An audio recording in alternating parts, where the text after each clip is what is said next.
तव कथामृतं तप्तजीवनं कविभिरीडितं कल्मषापहं श्रवणमङ्गलं श्रीमदाततं विगृह्णन्ति ये भूरिदा जनाः।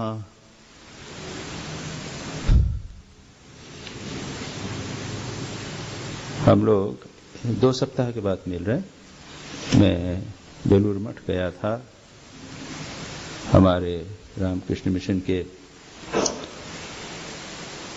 प्रतिवर्ष जो हेड्स होते हैं, जो सेक्रेटरीज होते हैं रामकृष्ण मिशन के सेंटर्स के, उनकी कॉन्फ्रेंस होती है, उसमें मैं गया था और कल ही शाम को मैं लौटा हूं। मैंने राम रूपानंद जी से कहा था कि भैया आप शनिवार का प्रवचन कर लेना, मैं रविवार का कर लूंगा। खैर, हम लोग श्री रामकृष्ण वचनामृत का पाठ कर रहे हैं।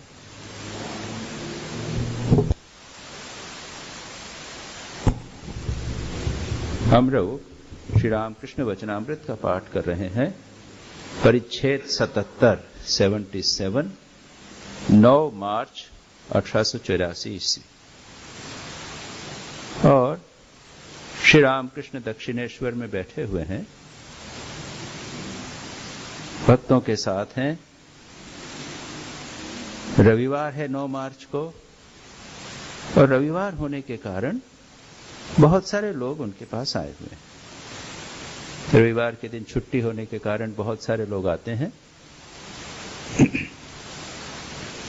श्री रामकृष्ण नाना प्रकार की बातचीत कर रहे हैं। हमने देखा था श्री रामकृष्ण कह रहे हैं, लोगों ने कहा कि म्यूजियम में अगर आप जाते तो बहुत सारी बातें आपको देखने को मिलती, मजेदार बातें, अच्छी बातें। तो उसके बाद श्री रामकृष्ण कहते हैं कि क्या आपको किसी ने कहा, मणि मल्लिक ने, कि आप प्रदर्शनी में अगर जाते तो 10-15 वर्ष तक के उपदेश देने की सामग्री मिल जाती। फिर श्री रामकृष्ण हंसते हुए क्या कहते हैं, क्या उपमा के लिए? बलराम ने कहा, नहीं, वहां जाना ठीक नहीं है। आपका हाथ, श्री रामकृष्ण का हाथ में एक डिसलोकेशन हो गया था और श्री रामकृष्ण को कष्ट हो रहा था। उसके बाद में कई नाना प्रकार की बातचीत होती रही और श्री रामकृष्ण कहते हैं, मणि मल्लिक से कहते हैं, कपटीपन छोड़ो, सरल हो। इसको आर्जव कहते हैं।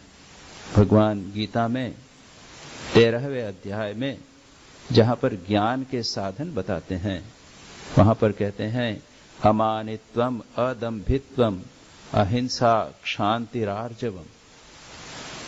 उसके बाद में और भी चलता है, आचार्योपासनम, शौचम, स्थैर्यम, आत्म विनिग्रह, इंद्रियार्थेषु वैराग्यम, अनहंकार एवच। बहुत सारे गुणों की एक सीरीज बताई गई। उसमें है आर्जवम। आर्जवम, उसका दूसरा नाम है ऋजुता, तीसरा नाम है सरलता, और चौथा नाम है कपटीपन का त्याग। मनमुख एक करना, जैसा हम बाहर हैं वैसा ही अंदर होवे। दूसरा उसके विपरीत क्या है, मुंह में राम, बगल में छुरी।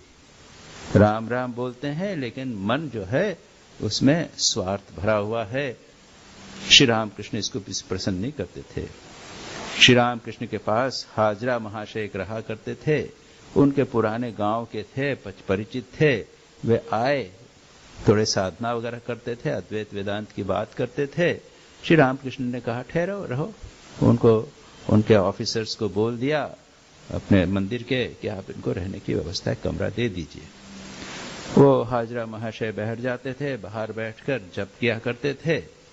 जप तो करते थे लेकिन मन ही मन उनका लगा रहता था। 1000 रुपये का उनको कर्ज था। उस जमाने में 1000 रुपये बहुत होता। वो मन ही मन लगा रहता था कि किस प्रकार से कर्ज दूर किया जाए इत्यादि। तब श्री रामकृष्ण कहते थे, ये कपटी।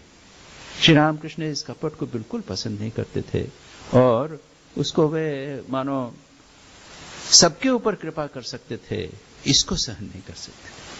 तात्पर्य यह कि हाँ, किसी के व्यक्ति बुरे, किसी में दोष होवे, दुर्गुण होवे तो ठीक है, लेकिन ये कपट का दुर्गुण ऐसा है जो मानव को ब्रेक कर देता है। जैसे कहते हैं ना, कि वो पर्सनालिटी, व्यक्तित्व उसका विभाजित हो जाता है। श्री रामकृष्ण के दूसरे भक्त थे लाटू महाराज, स्वामी अद्भुतानंद जी। निरक्षर थे, सर्वेंट बॉय के रूप में श्री रामकृष्ण के पास आए थे। श्री रामकृष्ण ने उनमें एक योगी के लक्षण देखे और अंत में उनको एक महान योगी बना दिया। लाटू महाराज बाद में अपने अंतिम समय में, अंतिम कुछ वर्षों तक काशी में जाके रहा करते थे। काशी में एक प्रेस थी, बसुमती प्रेस, उसमें वो पढ़े अपने, वो फक्कड़ आदमी थे, भिक्षा मांग के खाते थे। बसुमती प्रेस में उनका एक भक्त था, उसने कहा महाराज आप रहिए। एक छोटे से कमरे में वो पड़ा रहते। उनके पास प्रेस के दूसरे नौकर वगैरह चाकर थे, कोई कंपोजर था, कोई दूसरा व्यक्ति था, कोई पियून था, कोई चौकीदार था। वो सब श्री राम उनके पास में उनको साधु समझकर उनको आदर करते थे। और लाटू महाराज भी जो भिक्षा के लिए जो भी कुछ चीजें मिलती थी, कुछ खाने पीने की चीजें उनको दे देते थे। अब वो किसी ने कहा कि महाराज आप इनसे इतने मिलते जुलते क्यों हो, ये तो शराब पीते हैं, क्या क्या करते हैं। तो लाटू महाराज कहते हैं कि देखो मैं तो मानवों की दो कैटेगरी जानता हूं, दो श्रेणियां जानते हैं, एक जो कपटी है और दूसरा जो सरल। बस और कुछ नहीं जानता। वो पापी है, पाप करता है, शराब पीता है, मैं सब कुछ नहीं जानता, वो साफ है, कुछ बोल। तो श्री रामकृष्ण ने उसकी बात कही। भवनाथ की बात उठी। भवनाथ श्री रामकृष्ण का एक भक्त था, युवक था, उसका विवाह हो गया। वो कहता है विवाह देखो भवनाथ कैसा सरल है, विवाह करके आकर मुझसे कहता है स्त्री पर मेरा इतना प्रेम क्यों हो रहा है। अरे वो तो बहुत सरल है, खुद आके बोल देता है कि मेरा आसक्त हो गया हूं मैं स्त्री से। श्री रामकृष्ण कहते हैं अरे स्त्री पर प्रेम नहीं होगा, वो तो जगन माता की भुवन मोहिनी माया है, इत्यादि। इसको बात श्री रामकृष्ण कहते हैं। अब वही बात चल रही है। पिछली बार हमने देखा था एक विस्तार से श्री रामकृष्ण दो प्रकार की स्त्रियों का वर्णन करते हैं। विद्यारूपिणी स्त्री वास्तव में सहधर्मिणी है, वह स्वामी के ईश्वर पथ पे ले जाने में विशेष सहायता करती है। एक दो बच्चे होने के बाद दोनों आपस में भाई बहन की तरह रहते हैं, दोनों ही ईश्वर के भक्त हो जाते हैं, दास और दासी। उनकी गृहस्थी विद्या की गृहस्थी है, ईश्वर और भक्तों को लेकर सदा आनंद मनाते हैं। ऐसे भी भक्त हैं और वे जानते हैं ईश्वर ही एकमात्र अपना है, चिरकाल के लिए अपना सुख में दुख में कभी उन्हें नहीं भूलते, जैसे पांडव। तो अगर संसार में स्त्री पति पत्नी एक दूसरे से आसक्त होकर संसार में डूब जाएं तो ये दुर्भाग्य है, लेकिन आध्यात्मिक जीवन में एक दूसरे की सहायता करें तो ये अच्छा है। यहां तक हमने किया था। अब श्री रामकृष्ण संसारी लोगों की बातचीत कर रहे हैं और याद रखिए हम सभी संसारी। श्री रामकृष्ण कभी कभी बहुत कड़ी बातें कर देते हैं।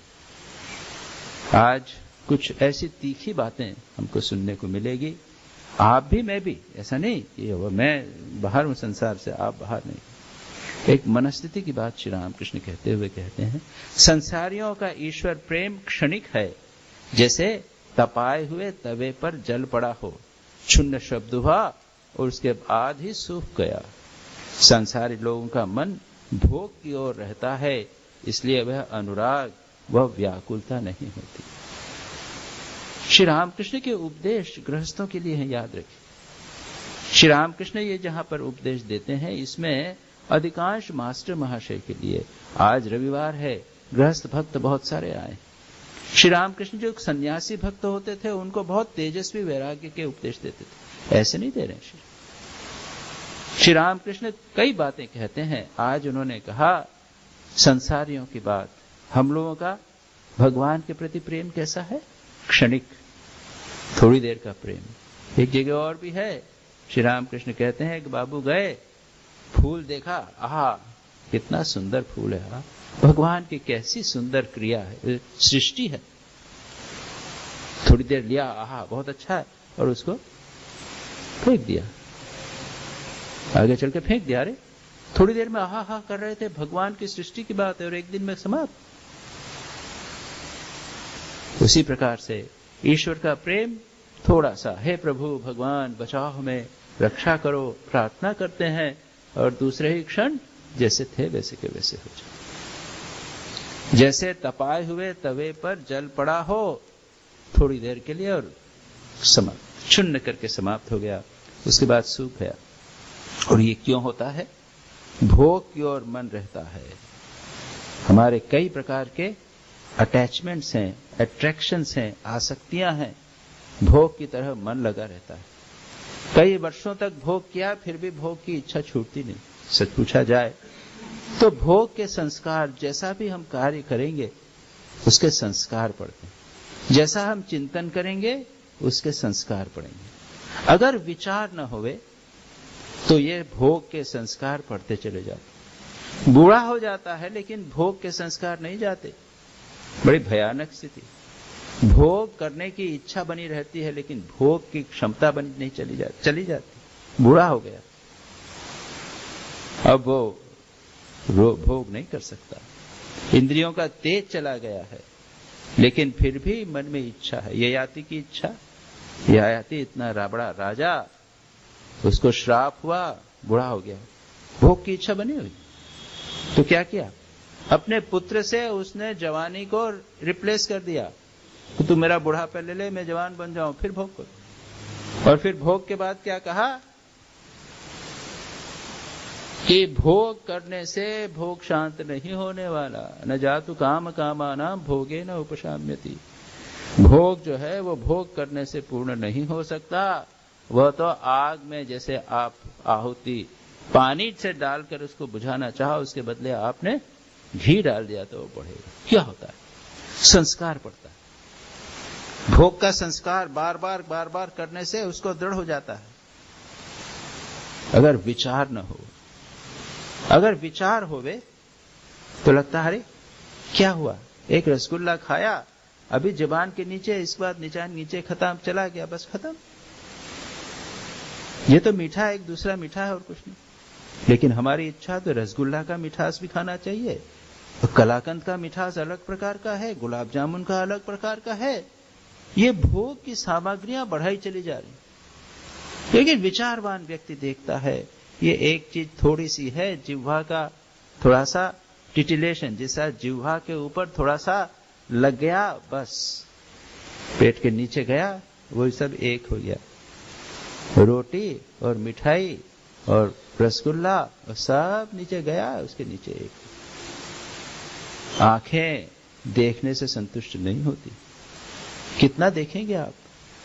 आप सारा भारत घूम जाएंगे, घूम लेंगे, फिर भी कहेंगे, देखेंगे, अरे हमने केरला नहीं देखा। केरला गए तो सब मंदिर तो नहीं देखे।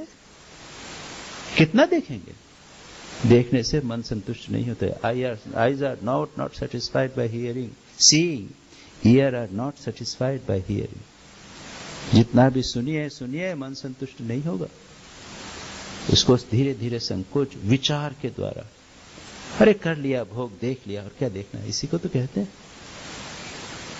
बस। नहीं तो आप जहां पे हैं वहां के वहां सारा जीवन रह जाएंगे।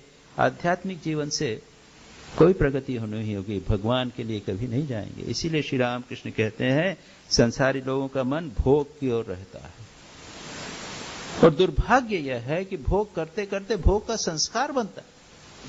थोड़ा सा वैराग्य करिए, विवेक कीजिए, आश्रम में जाइए, प्रतिदिन प्रति संडे को जाइए, रेगुलरली जाते जाते जाते जाते वो संस्कार बन जाएगा। और उसके बाद रविवार आएगा, शनिवार आएगा, तो आपका मन कहेगा चलो जाएं, पैर आपके वहां चले आ जाएंगे। सुबह उठकर ध्यान कीजिए। अब पहले तकलीफ होती थी, कठिनाई होती, करते करते करते ऐसा हुआ कि 4 बजी कि नींद खुल गई, ध्यान करना चालू कर।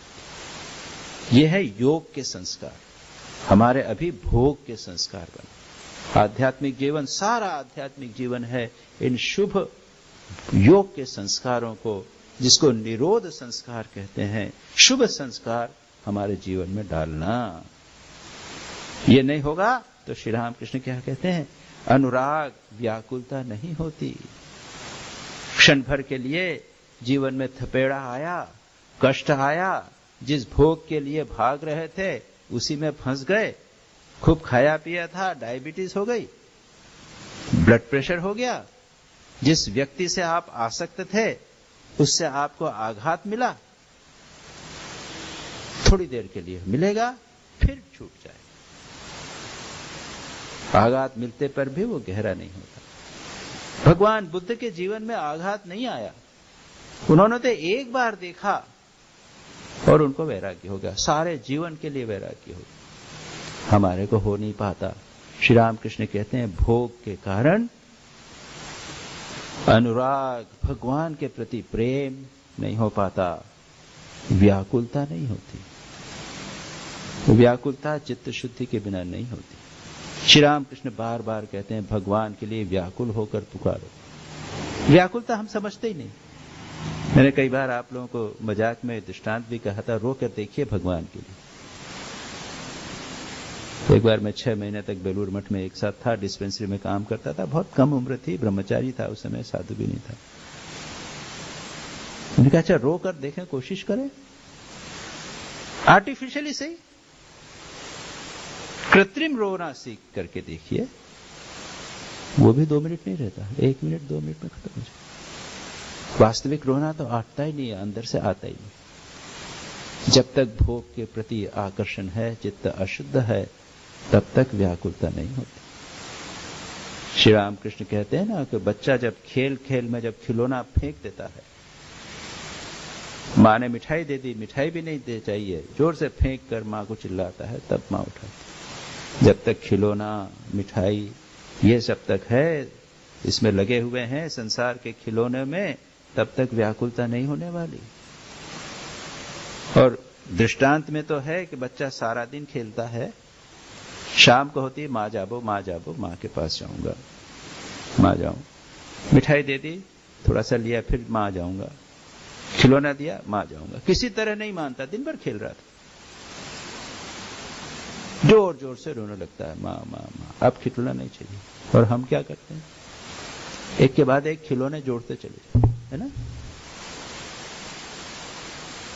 विवाह किया, बच्चे हुए, मकान बनाया, कार बनाई, ये नया काम चालू किया, वो नया काम चालू, नए नए खिलौने खिलौने खिलौने, तो व्याकुलता कैसे हुई? व्याकुलता नहीं हो सकती। तो ये कहा अनुराग व्याकुलता नहीं होती। फिर श्री रामकृष्ण थोड़ी सी लाइट मूड में कहते हैं हम लोगों का हाल कैसा है, संसारियों का कैसा है, योगियों और संसारियों में क्या फर्क है। श्री रामकृष्ण कहते हैं एकादशी 3 प्रकार की होती है। आज एकादशी है, आरती के बाद राम नाम होने वाला है। एकादशी 3 प्रकार की होती है। प्रथम निर्जला एकादशी, पानी भी नहीं पिएंगे, सुबह से शाम तक उपवास, पानी नहीं। जैन लोग इस प्रकार के कठोर कठोर तपस्या करते। निर्जला एकादशी, जल तक नहीं पिया जाता। इसी प्रकार जो फकीर हैं, जो साधु हैं, पूर्ण त्यागी होते हैं, एकदम सब भोगों का त्याग, और सबका छोड़ने दे, चलने दी, चल रहा है, थोड़ा सा आवाज हो रहा ज्यादा है।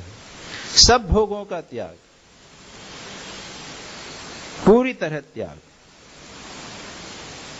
और आप संतों की जीवनी अगर पढ़ेंगे, सूफियों की जीवनी पढ़ेंगे, भारत के भी संत वगैरह हैं, इसी प्रकार के भगवान ने पूरा मन, पूरा खाना पीना सब छोड़कर, किसी भी प्रकार से भोग नहीं, कुछ भोग नहीं, छोटे मोटे भोग में भी मन नहीं लगाया, पूरा मन भगवान।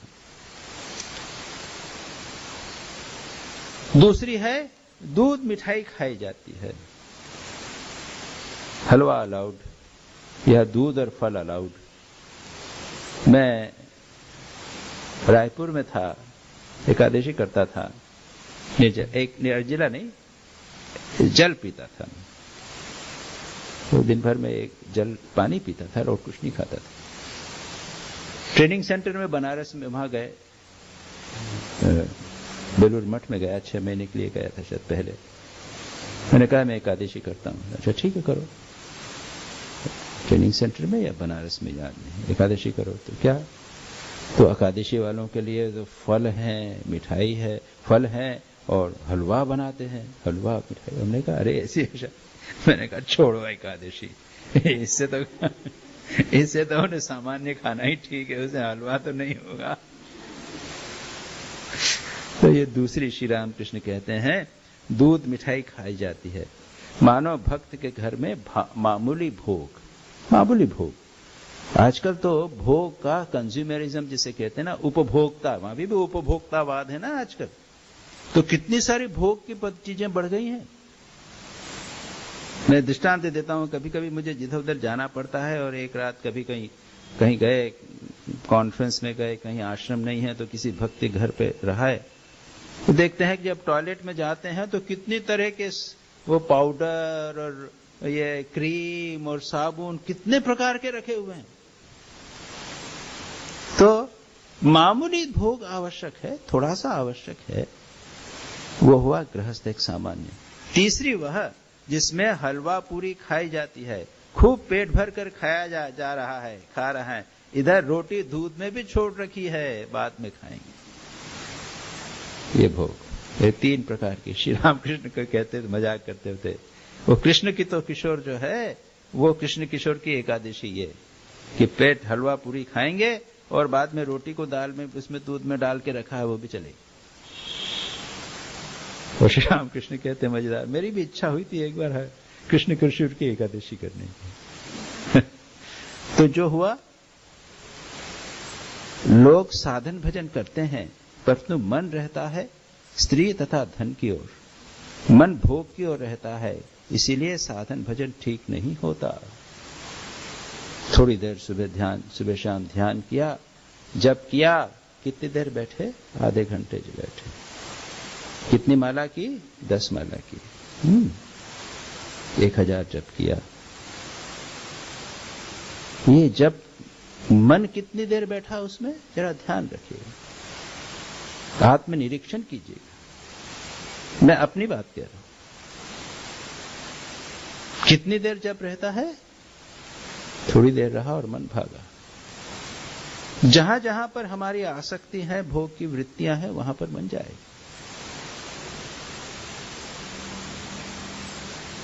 हमारा मन वहां तो नहीं जाता है, लेकिन 1 तारीख को क्या प्रोग्राम है, 31 को वो विवेक एक्सप्रेस आ रही है, उसको कैसे करना है, 1 तारीख को स्वामी प्रमेयानंद जी का मेमोरियल मीटिंग करना है, पूजा करनी, वो विचार है। तो मन का ये हाल। तो कहते हैं जहां कहीं भी मन भोग की ओर रहता है, इसलिए साधन भजन ठीक नहीं होता। अब यूं भले ही कह दिया जाए कि भाई आपका मन भोग के लिए नहीं जाता है, आश्रम के संबंध में भी जाता है, लेकिन वह भी व्यवधान, एक हायर प्रकार का, लेकिन वह भी व्यवधान। जब बैठे भगवान का नाम लें तो मन एकाग्र होना चाहिए, नहीं होता। और फिर हाजरा की बात, वही श्री रामकृष्ण कहते हैं, हाजरा यहां पर बहुत जप तप करता था, परंतु घर में स्त्री, बच्चे, जमीन आदि थी, इसलिए जब तब भी करता था और भीतर भीतर दलाली भी करता है, जब भी करता है, जब भी दलाली भी करता है।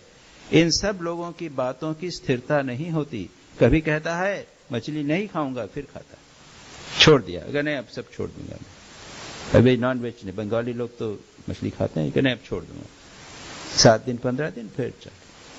वो दृढ़ता नहीं, वो स्थिरता नहीं, भोग की तरफ वृत्ति है, त्याग में संभव नहीं। कई लोग छोड़ते हैं, मैं छोड़ दिया, एक बार छोड़ दिया, मैं छोड़ दिया, ऐसा नहीं हो पाता। धन के लोग क्या नहीं कर सकते, ब्राह्मणों से, साधुओं से कुली का काम ले सकते हैं। बड़ी भयानक बात श्री रामकृष्ण। कई लोग धन के लिए, कुछ काम करने के लिए, देखा कोई साधु बाबा मरे, बाबा इस तरह से मदद कर दो, इसको उठा कर, उनकी मदद सेवा करनी ना, उसे सेवा ले लेते हैं। श्री रामकृष्ण कई ऐसी कड़ी कड़ी बात कह रहे हैं कि ऐसे भी लोग होते हैं। श्री रामकृष्ण कहते थे, मेरे कमरे में कभी कभी संदेश स्थड़ तक जाता था, फिर भी मैं उसे संसारी लोगों को दे नहीं सकता था। दूसरों के शौच के लोटे का जल ले सकता था, परंतु ऐसे लोगों का तो लोटा भी छू नहीं सकता था। मैंने कहा ना, श्री रामकृष्ण बड़ी कड़ी बात कर रहे हैं। हमें यह देखना है कि बाबा हम उस स्तर पर न चले जाएं।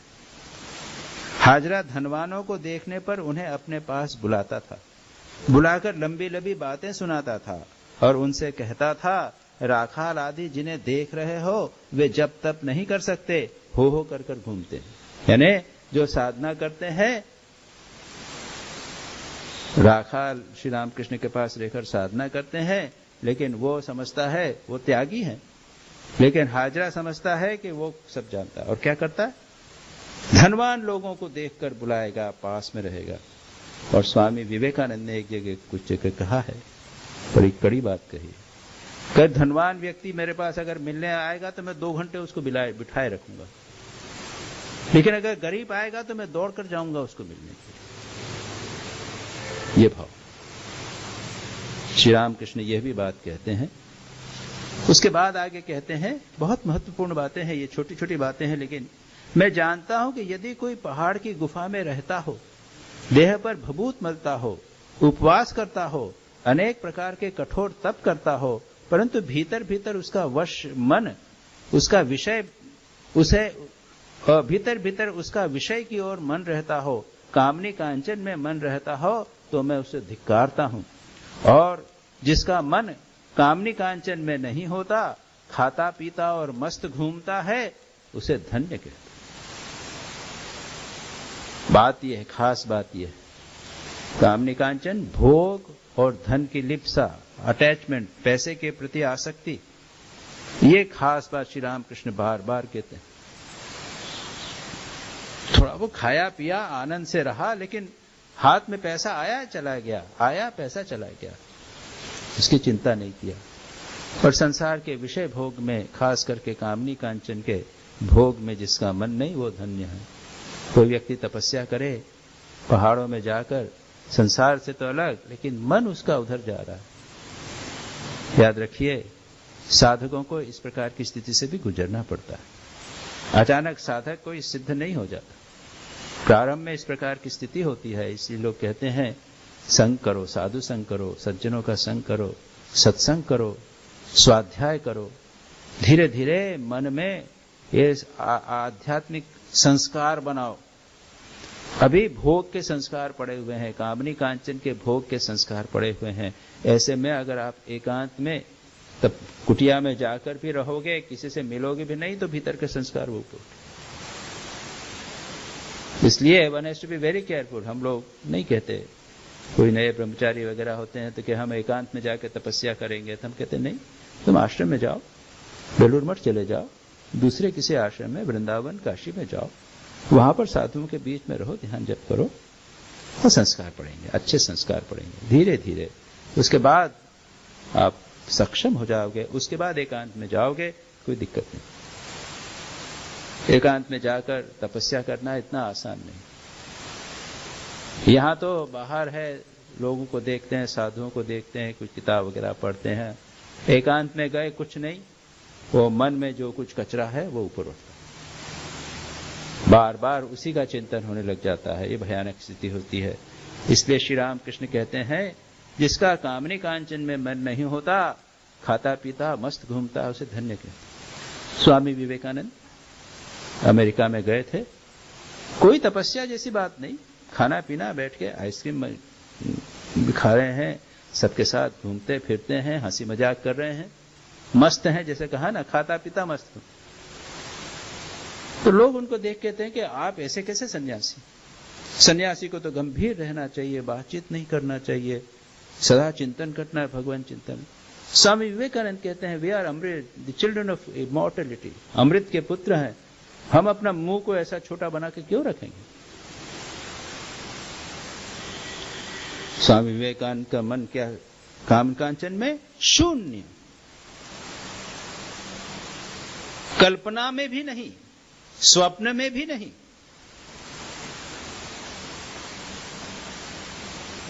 स्वामी विवेकानंद को स्त्री नहीं दिखती थी, याद रखिए। पैसे का कोई प्रश्न नहीं उठता। भारत के लिए पैसा इकट्ठा करने के लिए गए थे, मालूम है आपको? मुख्य उद्देश्य था स्वामी विवेकानंद का अमेरिका जाने का, कि भारत में गरीबी है, उसको दूर करने के लिए अमेरिका में जाऊंगा, भारत में कहां से पैसा मिलेगा? राजा रजवाड़े के पास देख लिया, वो पैसा देने वाले नहीं। अमेरिका में जाऊंगा, लेक्चर वेक्चर दूंगा, पैसा भारत के लिए उगाऊंगा। थोड़ा लोग आता था, पैसा आता भी था। फिर एक भारत की एक महिला थी जो क्रिश्चियन हो गई थी, क्या नाम, बंगाली थी, वो क्रिश्चियन हो गई थी, याद नहीं आ रहा।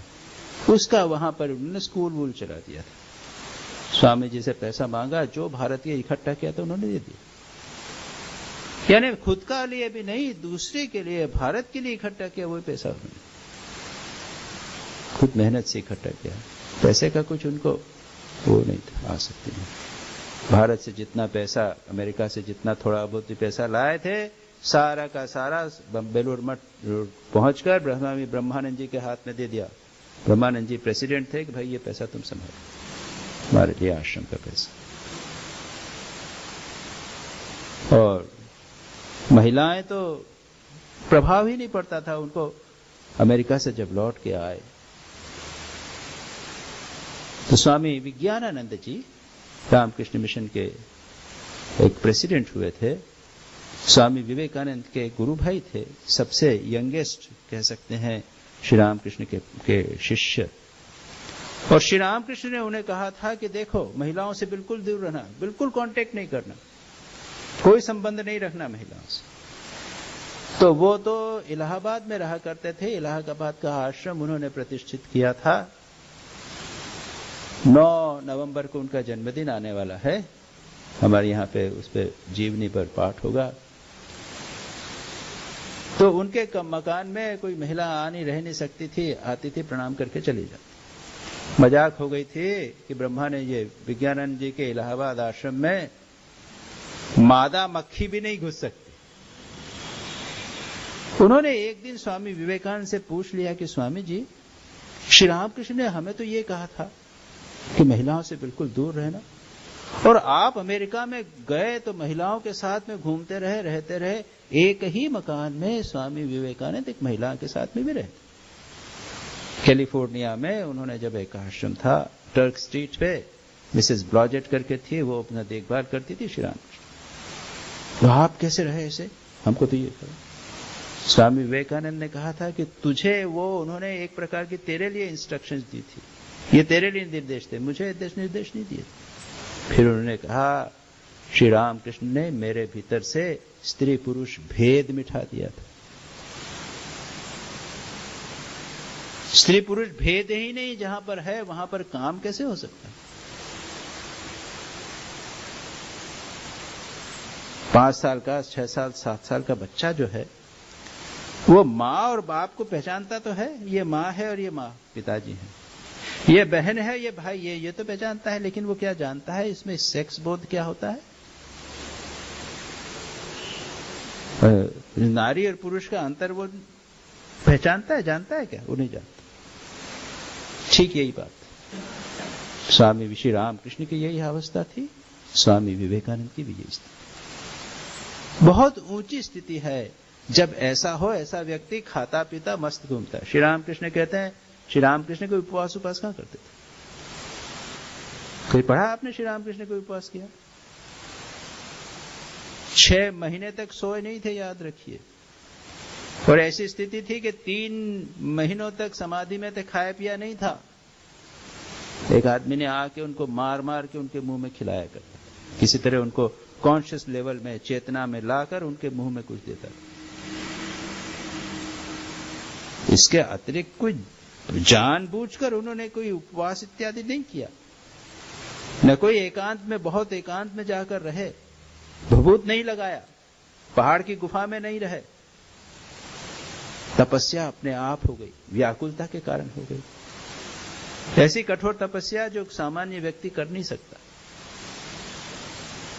याद रखिए, श्री रामकृष्ण कहते हैं पहाड़ की गुफा में रहना, देह पर भभूत लगाना, उपवास करना, कठोर तपस्या करना, 4 चीजें बताई। इसका मतलब ये नहीं कि ये बुरी चीजें हैं।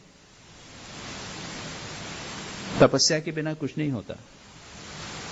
कठोर तपस्या नहीं, कम से कम थोड़ी तपस्या होनी चाहिए। खाने का संयम होना चाहिए, भले उपवास न करें। कम खाने वाले का जिस्म दुरुस्त रहता है और कम गुनाह करने वाले की रूह दुरुस्त रहती है। ये उर्दू में एक सूफियों का है। कम खाओगे आपका शरीर अच्छा रहेगा और कम गुनाह करोगे, पाप कम करोगे तो आपका मन शुद्ध रहेगा। ये तो भगवान के प्रेम में ऐसी लौ लगती है कि लोग खाना पीना भूल जाते हैं।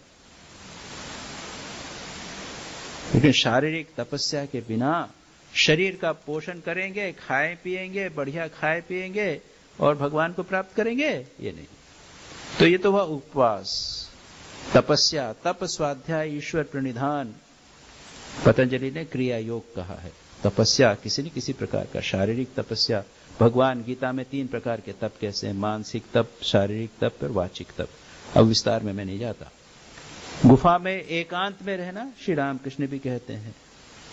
निर्जने गोपने एक मने, निर्जन में जाकर रहना चाहिए, बीच में कुछ कुछ दिन जाकर रहना। भगवान गीता में कहते हैं विविक्त देश सेवित्वम अरति जन संसदी, एकांत देश में रहना और सांसारी लोगों से दूर रहना। जो विषयी चर्चा करें, सांसारिक चर्चा करें, उनसे दूर रहिए, भक्तों के साथ भले रहिए। तो ये तो साधन है, एकांत में रहना, उपवास थोड़ा बहुत करना, कठोर तपस्या नहीं, थोड़ी बहुत तपस्या करना, ये तो है। लेकिन अधिक महत्वपूर्ण क्या है, मन से विषय चिंतन नहीं करना। बाहरी कठोर तपस्या के, लेकिन मन विषयों में लगा, ये नहीं होना चाहिए। मन को भगवान के चिंतन में लगाइए। उसके बाद मणिमल्लिक से कहते हैं श्री रामकृष्ण, इनके घर में साधुओं के चित्र नहीं है, साधुओं के चित्र देखने पर ईश्वर का उद्दीपन होता है।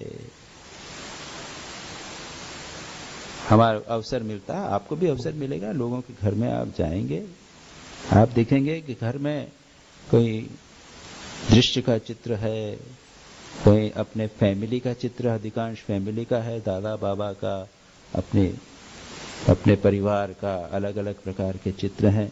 भगवान के चित्र में श्री रामकृष्ण पसंद नहीं करते थे। चित्र को देखने पर ईश्वर की उद्दीपन होता है, जिसको जैसा देखेंगे उसका प्रभाव पड़ता है। इसके ऊपर मैं कई बार बातें कह चुका हूं। एक मैंने विजयवाड़ा की बात कही, कुछ लोगों ने नहीं सुनी होगी, फिर कहूंगा, वो बार बार कहने में अच्छा लगता है। एक डॉक्टर, लेडी डॉक्टर, दोनों डॉक्टर्स, और एक नर्सिंग होम चलाते हैं, बड़ा मकान है, धनवान है। मुझे एक दिन रहने का मौका मिला। सुबह चेन्नई से विजयवाड़ा पहुंचा, उनके घर गया और शाम को लौट आना था। कुछ रोटरी क्लब का फंक्शन था, उसमें मेरे को जाना था। जैसे घर में घुसे, सारा घर श्री कृष्ण के चित्रों से भरा हुआ। सीढ़ियों पर चढ़े तो सीढ़ी के दीवार के ऊपर अलग अलग डिजाइन का श्रीनाथ जी के चित्र बना हुआ। श्रीनाथ जी का है ना, वो एक हाथ उठाए हुआ श्रीनाथ जी। हमारे कमरे में, जिस जगह में कमरे में ठहरा गया, गेस्ट रूम, उसमें श्री कृष्ण की एक मूर्ति। बाहर तिरुपति बालाजी की एक छोटी सी मूर्ति। जो ड्राइंग रूम, जो मुख्य रूम लोग, उसमें बहुत बड़ा श्री कृष्ण का एक बाल चित्र, वो हाथ वाला छोटा बालक, मक्खन वाला, और कोई चित्र। सारा घर चित्रों से भरा हुआ भगवान। मैंने देखते कहा, ये तो घर नहीं है, ये तो मंदिर। अब सोचिए इसका प्रभाव क्या पड़ेगा। निरंतर आपको मन, वो आप उसको चित्र को सोचे ना सोचे, प्रभाव पड़ेगा। अच्छा, विषयी चित्र लगा लीजिए। आजकल बहुत प्रकार के विषयी चित्र मिल जाएंगे आपको। आप उनको न देखें, लेकिन फिर भी सारे घर का वातावरण विषयी हो जाएगा। आपका मन उसी का चिंतन करने लगेगा। ये एक बहुत ही स्वाभाविक मनोवैज्ञानिक सत्य है, मनोवैज्ञानिक प्रक्रिया है। श्री रामकृष्ण कहते हैं, ईश्वर का रूप देखने से, चित्त देखने से उसका उद्दीपन, उसका भाव मन में उठता है। श्री रामकृष्ण के लिए तो उद्दीपन होता है, यानी एक जोर से भाव उठना। भाव विभोर हो जाना, इसको बोलते हैं उद्दीपन। हमको विभोर तो नहीं हो जाएंगे, लेकिन मनी में भाव तो उठेगा, उसका विचार तो मन में उठेगा ही, डेफिनेटली उठेगा। तो श्री रामकृष्ण कहते हैं इनके घर में, मणिलाल मल्लिक को दिखाकर, इनके घर में साधुओं के चित्र नहीं। और मुझे कई बार बहुत दुख होता है, कई बार जाते हैं वहां, देखते हैं, इधर उधर देखा, कोई चित्र। अरे स्वामी विवेकानंद के कितने पोजेस हैं, है ना, कई प्रकार के चित्र हैं। हम स्कूल में जब पूर्वाश्रम थे, स्वामी विवेकानंद के पुस्तक पढ़ना प्रारंभ किया, तो बस ये हमारा एक, जिसे कहते हैं ना, एक जोक, एक दिमाग उसमें लग गया। क्या? जहां कहीं स्वामी विवेकानंद का चित्र मिला, तो अच्छा पोज मिला, उसको लेके फ्रेम कर दिया। और सारे कमरे में, छोटा सा कमरा था, उसमें बहुत सारे फोटो लगाए। घर में सब जगह मैंने वो स्वामी विवेकानंद के फोटो लगाए। ये स्पैन इंग्लिश मैगजीन आता है ना, स्पैन मैगजीन अपने अमेरिकन, उन्होंने 1963 में स्वामी विवेकानंद की सेंटेनरी के समय एक स्पेशल इशू निकाला था, स्वामी विवेकानंद इन अमेरिका, और सारा स्वामी विवेकानंद के ऊपर था। उन्होंने ये स्वीकार किया था कि स्वामी विवेकानंद का अमेरिका को योगदान है। और उसमें स्वामी विवेकानंद के ये विभिन्न जितने पोज हैं, उसने अलग अलग ढंग से उन्होंने डिजाइन कर कुरा के किए थे। मैंने सबको काट के फ्रेम करा के सारे घर में लगा दिए।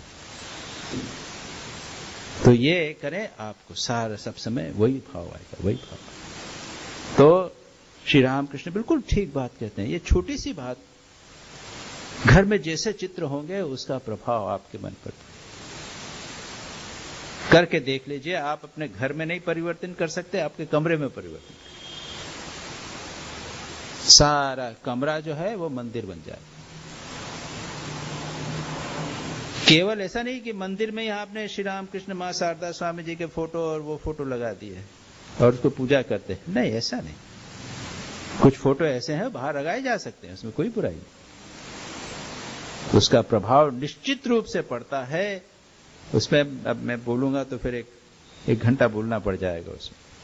मणिलाल इसका उत्तर देते हुए कहते हैं, हाँ, नंदिनी यानी मणिलाल मल्लिक की विधवा कन्या जो श्री रामकृष्ण की भक्त थी, उसके नंदिनी के कमरे में एक मेम का चित्र है। विश्वास रूपी पहाड़ को पकड़कर एक व्यक्ति है, नीचे गंभीर समुद्र है, विश्वास छोड़ने पर एकदम अतल जल में जा गिरेगा। एक और है, कुछ लड़कियां दूल्हे के आने की प्रतीक्षा में दीपक में तेल भरकर जागती हुई हैं, जो सो जाएगी वह देख न सकेगी। ईश्वर का वर्णन दूल्हा कहकर किया गया है। यह है, बाइबल में है, पैराबल ऑफ 10 वर्जिन्स। 10 युवतियां हैं, कुमारी युवतियां दीपक जलाकर बैठी हुई हैं, दूल्हा आने वाला है। कुछ लोग नींद आ गई, दीपक बुझ गया। जब दूल्हा आया वो उनको देख नहीं सके। जिन लोग जागृत थी, तेल डाल दिया था, दीपक जलाए रखा, भगवान आए, उनसे वो साक्षात्कार कर सके। कब आएंगे भगवान हम नहीं जानते। सदा जागृत रहना है, सदा हमारे मन रूपी दीपक को जलाए रखना है, सजग रहना है, साधना का तेल देते रहना है, नहीं तो भगवान कब आएंगे हम नहीं जानते। न जाने किस रूप में मिल जाए भगवान, एक भजन है ना, इस प्रकार का है। किसी न किसी भी रूप में कभी भी आकर भगवान दर्शन दे सकते हैं। इसलिए हमें सावधान रहना चाहिए। श्री रामकृष्ण कहते हैं हंसकर, यह अच्छा है। मणिलाल कहते हैं और भी चित्र हैं, विश्वास का वृक्ष तथा पाप पुण्य के चित्र हैं। श्री रामकृष्ण भवनाथ के प्रति कहते हैं, अच्छे चित्र हैं सब, तू देखने जाना। कुछ देर बाद श्री रामकृष्ण कह रहे हैं, कभी कभी इन बातों पर सोचता हूं कि ये सब अच्छी बात अच्छी नहीं लगती।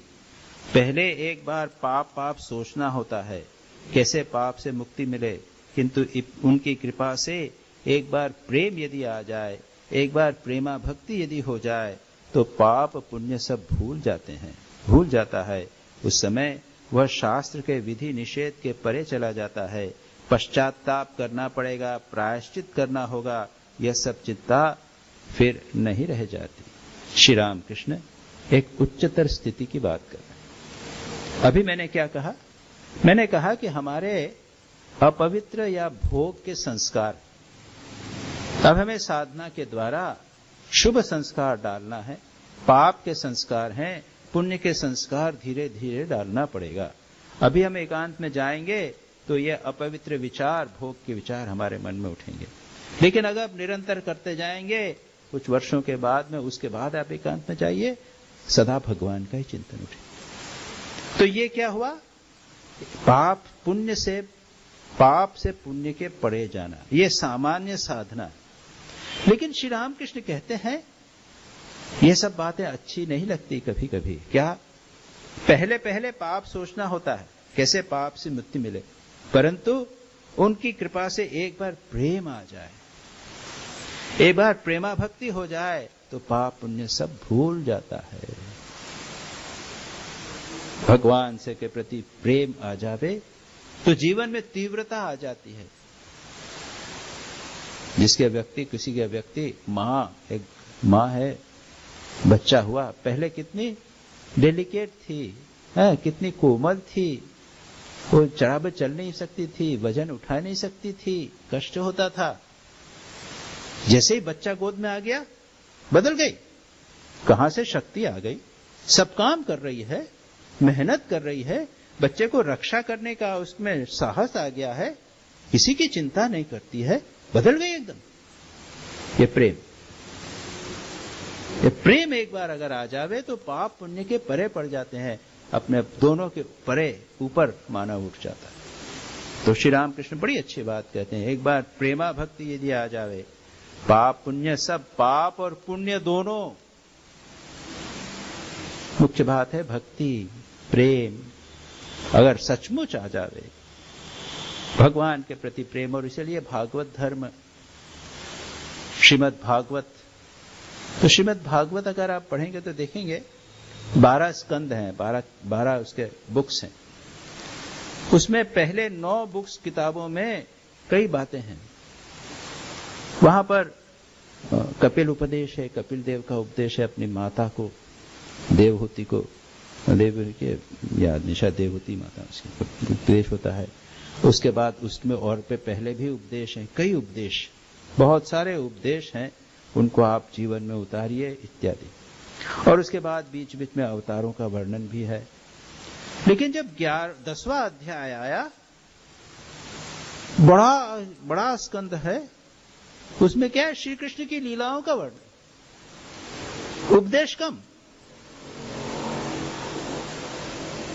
साधना कम। श्री कृष्ण की सारी लीलाओं का वर्णन है, कैसे उन्होंने पूतना को मारा, कैसे माखन चोरी किया, कैसे यशोदा को ने उनको पीटा पकड़ा, उखल में बांधा, सब इस तरह की बातें, उद्देश्य। और इतना बड़ा चैप्टर, यानी 2 किताबों में से जो दूसरा स्कंद है, दूसरे जो है, उसमें आधे से ज्यादा, यानी सारे भागवत का 1/3 अंक जो है वो है ये 10वां स्कंद। उसके बाद एकादश स्कंद में उद्धव गीता है, जिसमें उपदेश है इत्यादि। इसका उद्देश्य क्या? इसको पढ़ पढ़ के भगवान के प्रति आकर्षण जन्मे, आसक्ति होगी, प्रेम होगा, और एक बार प्रेम हो गया तो फिर बाकी कुछ चीजों की आवश्यकता सब अपने आप आसानी से हो जाए। तो श्री रामकृष्ण यही कहते हैं, एक बार प्रेम हो जावे, उनकी कृपा से प्रेम आ जाए तो फिर पाप पुण्य भूल जाता है। सब समय वह उस समय वह शास्त्र के विधि निषेध के परे चला जाता है। उसके बाद प्रायश्चित करना पड़ेगा, पश्चाताप करना पड़ेगा, ये कुछ नहीं। पाप किया है तो उसका तप करो, पश्चाताप करो, दान करो, यज्ञ करो, साधुओं की सेवा करो, पाप को धोने के लिए पुण्य करो, कुछ नहीं। प्रेमाग्नि पाप और पुण्य दोनों को जला देती। मानो टेढ़ी नदी से होकर बहुत कष्ट से और काफी देर के बाद अपने गंतव्य स्थान पर हम जा रहे हो, परंतु यदि बाढ़ आ जाए तो सीधे रास्ते से थोड़े ही समय में उस स्थान पर पहुंच सकते हैं। बाढ़ आ गई, सब जगह पानी पानी, ऐसे ऐसे नहीं जाना, सब सीधा पानी, उसी समय सकते हैं। उस समय जमीन पर भी काफी जल हो जाता है। उसी प्रकार से भगवान से प्रेम हो गया तो सीधा रास्ता। प्रथम स्थिति में काफी घूमना पड़ता है, बहुत कष्ट करना पड़ता है। प्रेमा भक्ति हो जाने पर बहुत सरल हो जाता है। जैसे दूसरा दृष्टांत, जैसे धान काट लेने के बाद मैदान में जिधर जाओ चाहो जाओ, गए कभी आप लोग?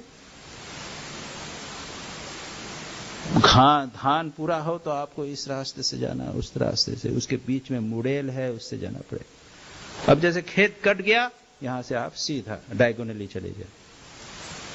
उसी प्रकार से जब भक्ति हो जावे, यदि कूड़ा कट पड़ा हो, जूता पहनकर जाने से कोई कष्ट नहीं होता। विवेक, वैराग्य, गुरु के वाक्य पर विश्वास, यह सब रहने पर फिर किसी प्रकार का कष्ट नहीं होता। तात्पर्य क्या है? श्री रामकृष्ण अंत में कहते हैं, भगवान के प्रति यदि प्रेम हो जावे तो किसी प्रकार का हमें कष्ट नहीं होता। यहीं पर हम बंद करेंगे। अभी शंख भी बज गया है, इसके आगे एक दूसरा सेक्शन भी प्रारंभ हो जाएगा, इसकी चर्चा हम अगली बार करेंगे।